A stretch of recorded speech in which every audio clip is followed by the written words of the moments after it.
that is the experience of the individual, that they're on a path, and Yes, yes. and ultimately, whether it's a spiritual path or, I mean, a lot of people aren't on what they would call a spiritual path. They're just living day by day on until what they believe to be death, and that life is something, and that they're just going around their lives having different experiences, getting different things, and that it's all happening to them, and that one day this thing called death is going to happen. So everyone is on a path in that sense. There's nothing special about, or different, I guess you could say, about a spiritual path to someone who's not on a spiritual path. They're exactly the same thing about, I'm here, I'm moving in time towards ultimately what will be death. And if I don't realize happiness or fulfillment before then,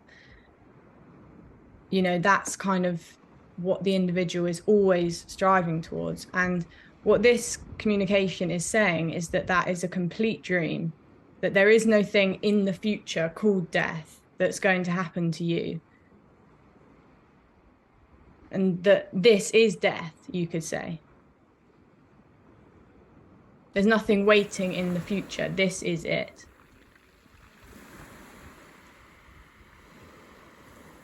Well, yes, I do agree with you that This yes, is the yes. ultimate. Look, sitting in a chair, speaking to each other on Zoom via laptop, computer. This is the ultimate. There's no, and that is the experience of the individual, that there's something bigger.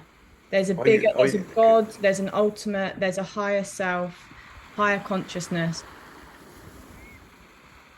It's unconditional freedom, because there's nothing that needs to be got out of this. There's nothing to be gained. There's nothing to be learned, nothing to be realized.